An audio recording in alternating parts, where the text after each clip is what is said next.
The way I like to explain what the personal branding is, a lot of people think it's as simple as there's one key to unlock success with personal branding. That's not the case. It's a combination of multiple things. And you brought up a good point where the landscape is ever changing, right? There's so many different apps. The apps constantly evolve with different algorithms. How can you stay on top of this to actually build a brand that's going to help you generate business and also create meaningful connections, right? And a lot of it comes down to it's social media. And social media is meant to be social. And a lot of people forget that when building a brand. They think just by you putting out content that people are just going to flock to you and you're going to have all this business and all these people are going to know you. That's not the case. You have to put in a lot of work to be able to build a brand.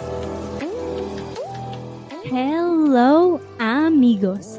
It's Celeste Leon, and welcome back to the Light to Success podcast, a place where we can discuss how to strengthen our mindset, increase our confidence, and maintain a high level of motivation to reach the next level of success in our lives. So, let's get started. Welcome everyone to the Light to Success podcast. This is your host, Celeste Leon, and I'm really excited to have the godfather of Instagram today as a guest, also known as Tony Pec. Tony is a branding expert and the co-founder of Why Not You Media, a Forbes-accredited digital marketing agency where they do content creation, consulting, advertising, and they can also help you with your website, a variety of things, all regarding the multimedia space. They now have over 12 employees and have partnered with over 300 clients. Tony is based out of New York, and he has also self-published 2 books, one about Instagram growth strategies and one about branding. He is a master networker. He's an amazing public speaker as well. So I'm excited to get into his brain and learn a bit from him today. And in this episode, Tony, I really want to talk about the importance of personal branding, tips on developing more meaningful relationships, and how we can use all of that to build our empire.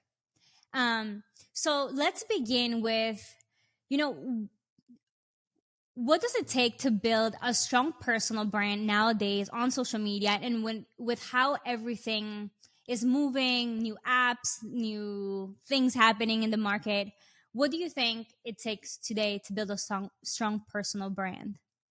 Great. So first off, thank you for having me here. Awesome introduction. I wish you could be my hype person all the time and just follow me around and introduce me because that was great. But the way I like to explain what the personal branding is, a lot of people think it's as simple as there's one key to unlock success with personal branding. That's not the case. It's a combination of multiple things. And you brought up a good point where the landscape is ever changing, right? There's so many different apps. The apps constantly evolve with different algorithms. How can you stay on top of this to actually build a brand that's going to help you generate business and also create meaningful connections, right? And a lot of it comes down to it's social media. And social media is meant to be social. And a lot of people forget that when building a brand. They think just by you putting out content that people are just going to flock to you and you're going to have all this business and all these people are going to know you. That's not the case. You have to put in a lot of work to be able to build a brand. So if you're listening, I want to give you guys a few tangible things you can actually implement to build a brand. First thing is you want to find your pillars of content. Your pillars of content have to be around who you are and what you know. So let's say you are a mortgage broker, right? You're going to talk about stuff within mortgages. That's one pillar of content right there. But maybe you're also a wine and steak guy. You should be putting out content about wine and steak. It could be you reviewing wine and steak, you reviewing different restaurants that you're going to that having wine and steak, or just having a wine and steak with different guests on, right? You can integrate that type of content into that brand because the brand isn't you as a mortgage person. The brand is you as an individual. And if I like you as the individual, then I'm going to want to do mortgages with you because you're that expert in the industry and I really like you as an individual and a human being. So that's the whole idea with the branding. So that's the first thing. You want to be able to put out content. But I would say the most important thing to do, if anyone's listening, and this is the hardest thing to do because it's the most time-consuming. A lot of people don't want to do it, but you have to engage. The more you engage on social media, the more engagement you will get back. And I see a lot of businesses that are brick and mortar and retail locations. They open up a new location. I'm sure you see it too, Celeste, and everyone listening. They put that grand opening sign on the window, right? And they assume that grand opening sign is going to bring them in business. And then they sadly realize that sign's not really doing anything for them because it's just a sign and people aren't coming into the business because of a sign. Same thing with social media. You can't just post and expect people to come to you. You have to go be outbound to them and reach out and connect and like their posts and engage and leave thoughtful comments and actually look into the individual you want to connect with to learn about them And then you can shoot them a thoughtful, insightful message about something personal on them. And to me, and my backstory a little bit, Celeste, where, my grandfather, he was an immigrant from Italy, and, he started a business, and I got to work with him as my first job when I was 11 years old in the pizzeria. And he came here with nothing, didn't know the language. And back then, there was no social media. You have TV, print, radio. And if you have the money to spend to advertise, you couldn't advertise. You have to be on the street with a sign in your hand or handing out flyers or going door to door giving out, menus, right? That's all you could really do. Today's day and age, we all have such an amazing opportunity at our fingertips to be able to generate business, sales, and connections from your phone at will. But a lot of people don't want to put in the work. And the work is literally spending time to engage with others. A lot of people, they do cold calling. You don't know much information on the people you're cold calling. You might know their name, their number, maybe an address. But with social media, you can go to their profile. You learn about them. You can see if they just got married, just got a kid, just bought a car. And you can say something thoughtful about that point in their life to build that instant connection. And then what you do with social media as you're building a brand is you take these online connections and you take them offline. And then you're really building meaningful relationships that way. So I know I threw a lot at you guys, but like I said, to build a brand online, it really takes a multitude of multiple things. And you have to do these things consistently over time. I've been doing that now for 7 years, and I'm just starting to see the impact of what I've done 7 years ago start to snowball into the positive effects I'm dealing with now. But it takes time. And a lot of people give up way too soon, way earlier than they should, because they're like, I tried it for 3 months or 6 months and it didn't work. That shouldn't be your mentality. This is a lifelong game. And if you're listening in, it's a long-term game, right? And listen, whether you have a business, whether you're an employee, every person listening in, you have a brand. The brand is you. So it's a lifelong game. So for you to think I'm going to jump into social media and build a brand in 3, 6, 9, 12 months, it's an unrealistic expectation. Your brand is a lifelong journey of growth.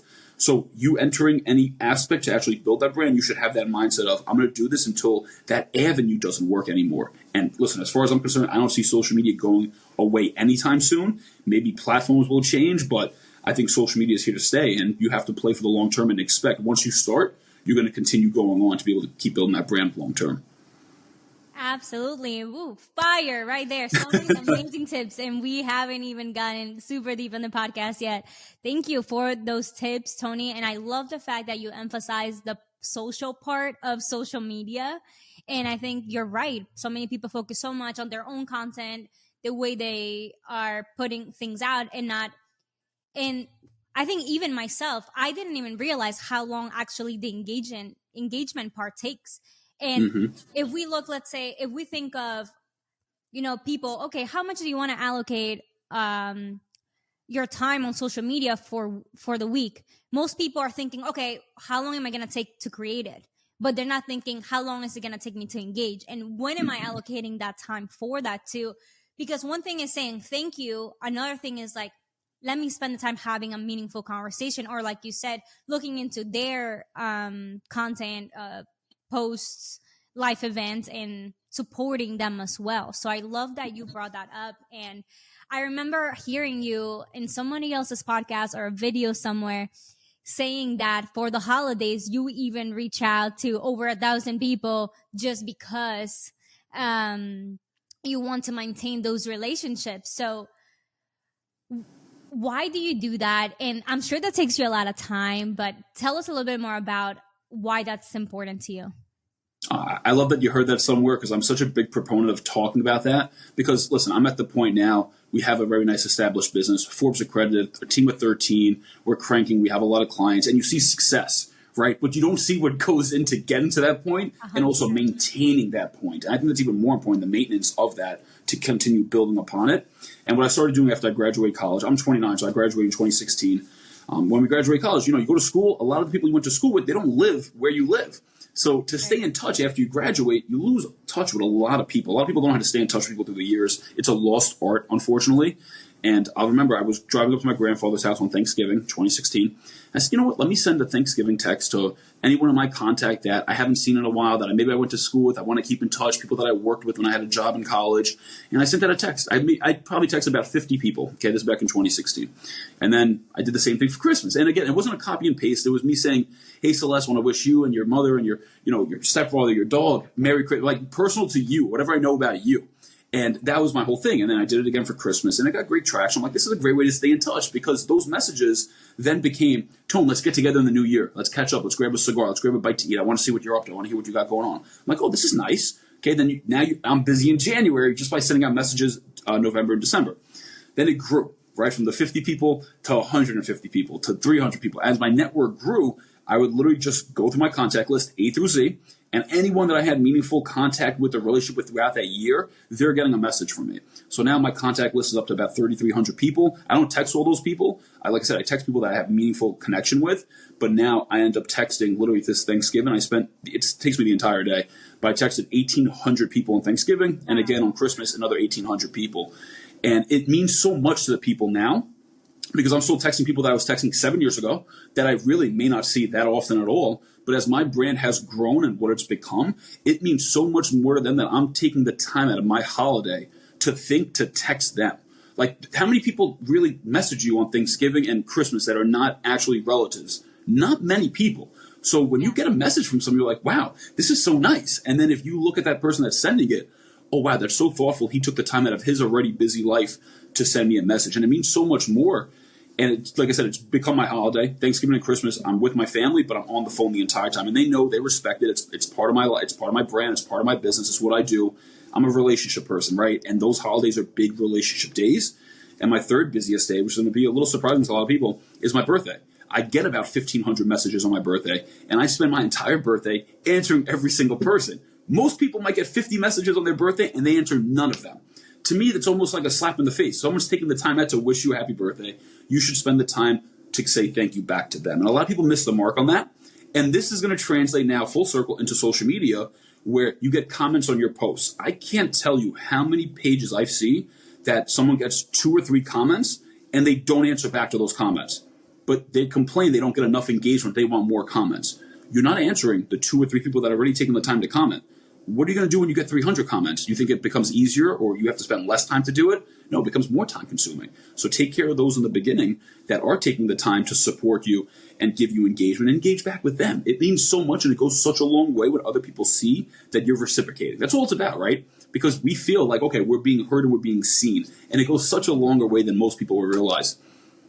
Absolutely. What a great reminder. And thank you for making social media real, feel real, and reminding us the impact that it causes. Because I think sometimes, we look at people's highlight reels. We're so used to looking at people from the screen that perhaps we forget, like, these are actually real people as well, with emotions, with feelings, with happiness and sadness, with things that are going on in their lives. And those little things can really go a long way. And I love your strategy, because instead of spending your time perhaps just cold calling or constantly using those connections to just pitch yourself, which is what a lot of people do, you're focusing on relationship building, and through your personal brand, then they know what you do, right? And then if they want to work with you, that makes it an easier ride.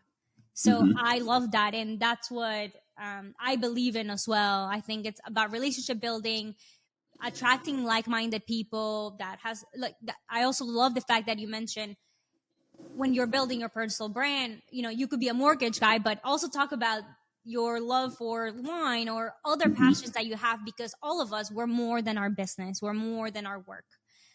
So love that, Tony. Thank you for sharing that. Wait, and last question regarding that. How do you keep track of those 1,800 people, knowing who to reach out to? Because that's so many people. So that's actually a really good question, and it has to do with what I do throughout the year leading up to those times. So first thing is I have my contact list on my phone, about 3,300 people. I literally will go from A, and I will slowly scroll, and I will look at the name, and I'll think back, okay, did I have any connection with them throughout the year? Are we still close? Are we not close? Like, what's the relationship? And I'll gauge it that way. But now, to keep it personal, which again, you want to keep it personal, because, again, you're building a real relationship. I'm not a hard sell. I'm not even a soft sell. I'm a relationship. That's it. You're in my life. You know what I do. And I would assume, because we're friends and we have a good relationship, you'll give me that business. That's the way I look at it. So what I'll do throughout the year is I'm very ingrained with staying as active as I can on social media, keeping up with everyone's lives that I'm involved in. So one of the things I do, which anyone can do, is if you go to your Instagram story and you see how it's up for 24 hours, if you go to your last or your the story that's up for the longest duration. So let's say you have a story that's up for 22 hours. You're going to have the most views on there. You want to go and see who's viewed your story. I do this every morning. I do this every night. And I'll go to see who viewed it. And when you go to see who views your stories, if they have a story up, their story thing will be lit up. Yeah. So I will go through and I will watch every single person's story that's watching my story every morning and every night. So now I know what people are up to that are also watching me. So I know you watch my stuff, and this is how you know. I know what's going on with you being out of Nashville and having a good time. You guys went to the waterfall a couple of weekends ago. Like, I'm in tune with everything you have going on because I'm watching those that are also watching me as well. Because what started happening to me, which is crazy to say, and again, I'm a regular guy, I come from very humble beginnings. This wasn't even my major. I have a degree in mechanical engineering, and I jumped into this. I'll go out, and people come up to me that recognize me from social media, and they would start talking to me about things that they knew I had going on in my life. And they're like, Tony, I saw you did this. I saw you did this. And I didn't have anything I knew about them. And I almost felt like an asshole. So I said, you know what, I got to change this. And what I started doing was, instead of just constantly, because I was still engaging with other people, but they weren't the people that were watching me. So I switched into, okay, now what I'm going to do, my first priority is every morning, every night, I'm going to watch the stories of those that are also watching me. So now they know what I got going on, but I also know what they got going on too. And you're able to keep things so much more personal that way. And then as you're watching those people's stories, you may think of saying, you know what, let me text them about this, or let me shoot them a DM about this. And then it forces you to stay more in touch throughout the year. So by the time the holidays come, I've already spoken to you a few times about certain things in your story, or I've texted you, or you DM back and forth. And it's just, again, it's relationship building. You know I'm in touch with what you have going on. I know you're in touch with what I have going on, but we're both busy and we can't see each other that often. And that's okay, but we're still in touch that way. So that's kind of how I leverage social media to really build relationships. And it's tough because, listen, what I'm doing is not a scalable thing, but you mentioned a great point. It's quality, right? It's not always about quantity to me. I'm not constantly cold calling and cold DMing and looking for new. When you get to a certain point of net worth and you have a nice database and Rolodex of quality people, you just want to focus on diving deeper within them, because those people are already such good quality. They already know you. They like you. They trust you. They're going to be your best referral source, and they're only going to send you quality people, one, because they don't want to make themselves look bad, and they also respect you as a quality individual, so they only want to give you a quality person to introduce you to. So then you just start going deeper within what you have and just focusing on that. Because for me, just to focus on the people that I'm already close with is a lot of people to begin with. So I couldn't just start focusing on cold outreach now, because I got to build a new relationship with them while leaving the people I'm already close with hanging down by the side. And that's what a lot of people do. They get new business, they leave the new business, and then they go look for more new business. And then the new business that they just brought in, they end up leaving them because they don't feel cared or heard from, as opposed to just focusing on who you have and expanding out from there is the best way to do it. It's like peeling an onion layer by layer. That's the best way to look at it. Love that. Love that perspective. Thank you for sharing those awesome tips. And something else I love about you, Tony, is when I look at you, when I look at your brand, is just motivation, hustle mindset. Let's go at it. Let's overcome those obstacles. And like you said, I know you do come from those humble beginnings. You didn't even major in marketing or anything like that, right? So everything you've created, you've really put in the work. You've educated yourself. You've gone above and beyond. And I know one of your phrases, oftentimes you say things like, don't be average, be great. And back in the day, you used to have a motivation type of midnight podcast where we used to share, right, just like motivation type of episodes. So I want to hear a little bit about that. You know, there's a fire inside of you. Tell me more about it. I just love, my thing is, when I first started getting into business, I just love being motivated, right? I'm motivated by physical things, by goals and dreams that I have. Motivation is a big, intricate part of my success, right? I love being constantly motivated. I love Eric Thomas, Tony Robbins. I like intense motivation, yell at me, get me hyped up. And in the beginning of my journey, I launched that podcast, and I called it Midnight Motivation. And what my thought process was, if you're a real hustler, you're working at midnight, right? You're grinding, you're studying, you're learning, you're putting in the work that no one can see on the day-to-day. And my whole thought was, I'm going to drop an episode every week at midnight, but a short 5 to 10 minute, in-your-face, intense, motivational episode. And that's what I started doing. It was called Midnight Motivation. I would drop an episode every week at midnight, and it would just be your intense, in-your-face. And again, it was stuff that motivated me, right? I think that's an important thing too. People sometimes gravitate towards my motivational style because they like the intense and the in-your-face. And then you got other people that don't like that. And that's completely okay. You're not going to be for everyone. That's the reality of it. But the ones that are for you, they really become your tribe. Like they don't like you. They love you. Everyone's trying to appease everyone. When you appease everyone, you're appeasing no one. Versus just focus on who you are. The people will come to you. You're going to attract the right people, and they're really, really going to love and support you. And that's why I was able to build up just an amazing community. And I'm just able to translate that motivation to different stages across the country, be able to speak at different schools and businesses and events, and just, tell my story and give people the opportunity to say, hey, if he can do it, why not you, right? That's the mentality. That's the whole reason behind the business, that it's possible for anyone to do anything they want as long as they put their mind to it and you stay consistent and you put in the work, right? Like Celeste said, humble beginning, I had to put in the work to get to where I am because there is no shortcut. And I don't have a shortcut for any people that have these, how do you do this? How do you do this? The answer is it's going to take a lot of time and it's not going to be that easy. But if you stick with it, you can make it through the other side. It's a matter of when, not if. And a lot of people need to shift their thinking of you can never lose if you never quit. People just give up way too fast. They're way before that breaking point. They're going to break through. They give up. They're like, it's been 4 years. Nothing happened. 4 years isn't that long. You can work at a career for 40 years and not enjoy it. So what's 5? What's 7? What's 10? Right. Keep going. And everything you're doing, even if it's failing, you have to learn from it. And if you continue learning from it, it's not a real failure. And that lesson, day and night, right? You're constantly learning. It'll eventually get to where you want to be. Because then the challenges become harder, but a different type of hard because you've gotten smarter, you've gotten stronger, you've gotten better. And then you're like, okay, well, the challenges I had before, they're not challenges anymore. And then you face a new challenge in adversity. And that's how you know you're leveling up. But again, it takes time, it takes consistency, it takes hard work. And it does take, unfortunately, saying no to a lot of things you would never think you had to say no to. You have to give up short-term pleasures for your long-term goals.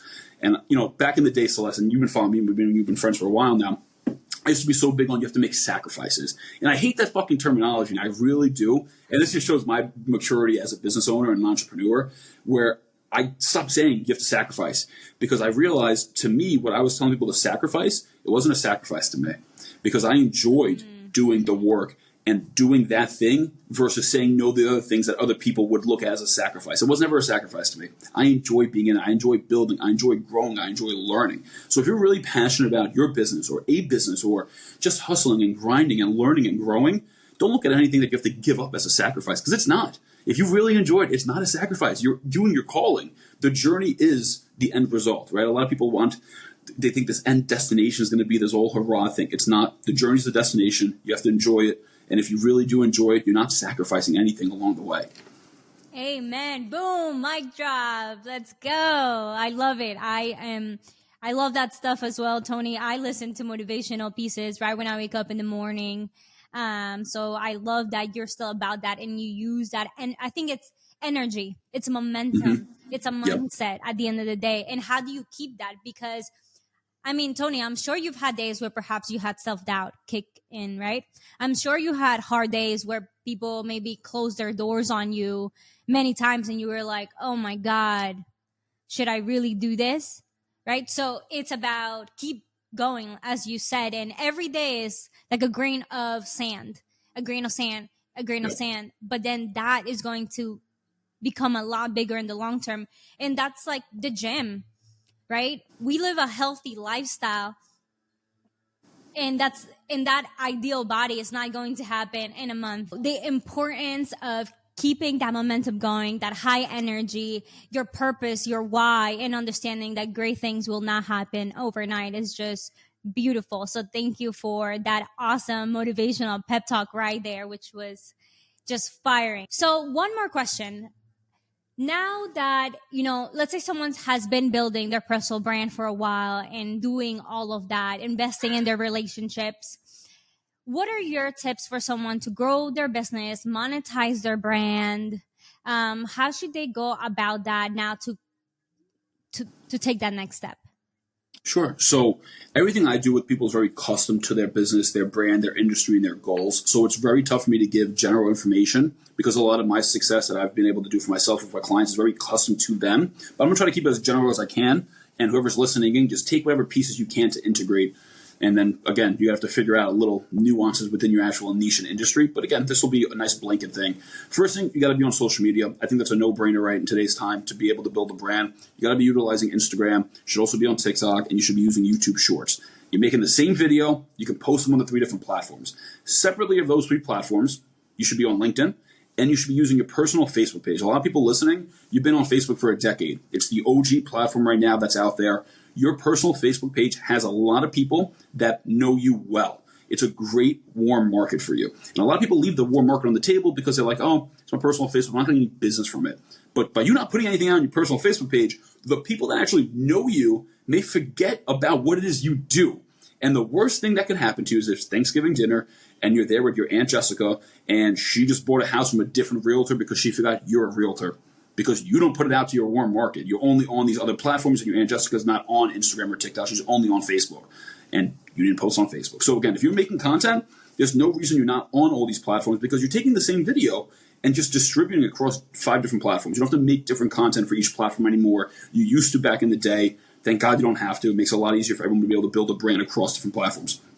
And the good thing too is, guys, if you're posting on all these platforms, and let's say I'm following you on all 5 of these different platforms, it doesn't necessarily mean I'm going to see the video on all 5 platforms. So a lot of people get fearful of, oh my God, I'm going to annoy my audience because they're following me on all the same platforms. No, you're not, because most of the time you're not going to see, you'll be lucky if you see it on one of the platforms based on how these algorithms are, right? So by you only posting on 1 or 2, you're giving yourself less at-bats. And there's no reason to not give yourself more at-bats because you already have the content. So put it out there. Now, separate of that is you got to stay consistent with the content. So you got to come up with a schedule for yourself. Whether you're going to consistently post 1 time a week or 2 times a week or 3 times a week. I don't even care how often it is because I want people to stay realistic with it. Commit. Just commit to an amount. If it's going to be 3 times a week, post 3 times a week. If it's going to be 4 times a week, post 4 times a week. Just stay consistent with the quantity that you're putting out there.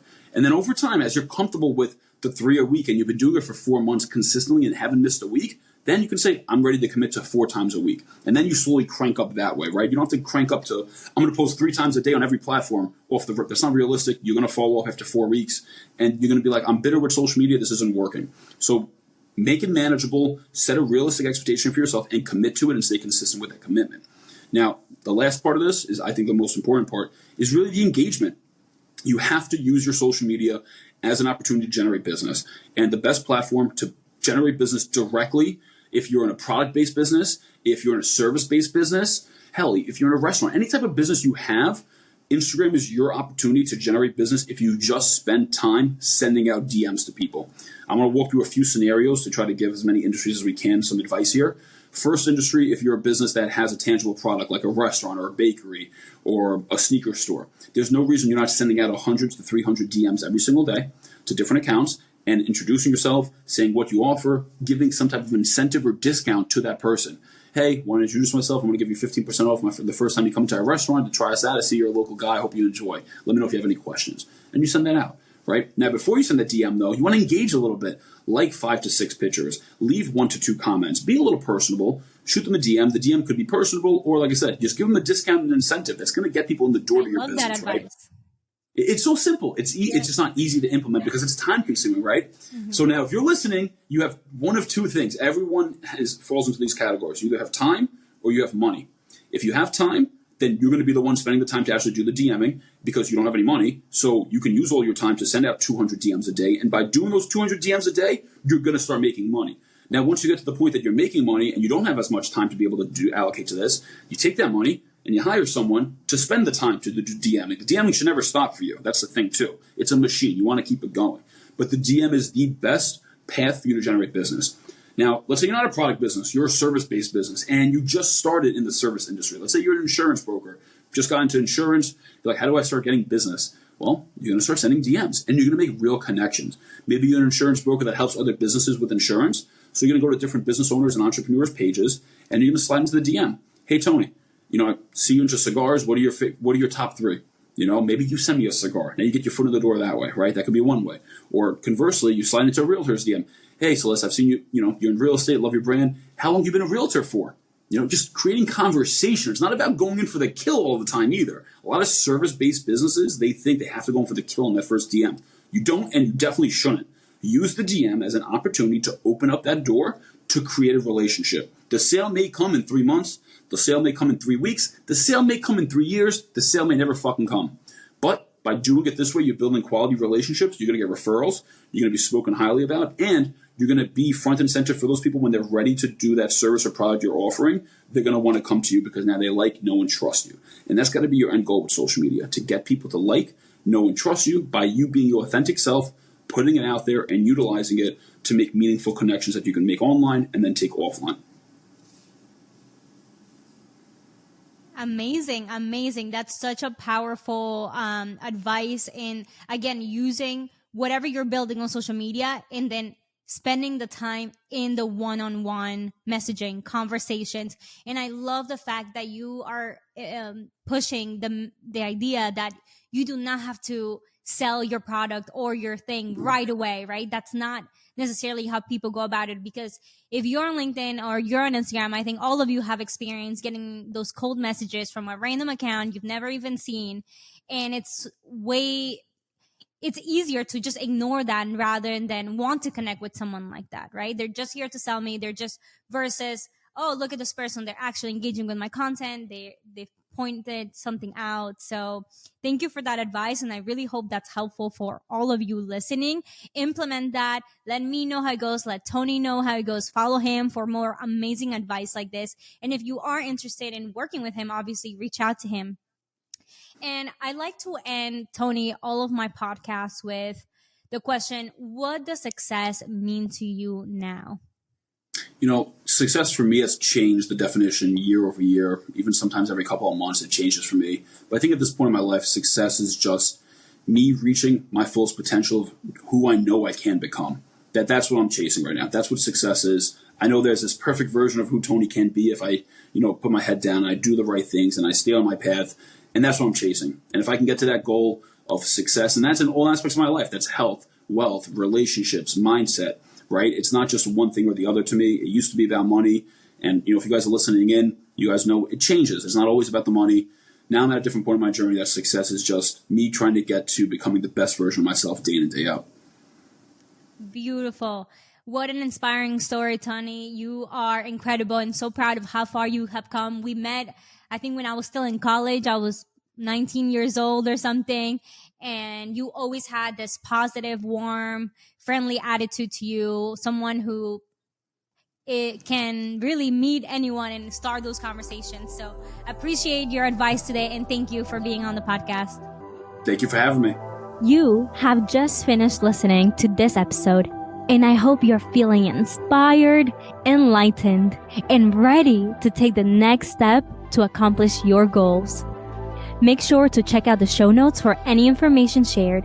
And if this message impacted you, please share this wisdom with at least one person you care about. And let's grow this movement across the globe. Always remember that the light to success is you, my friend. Until next time.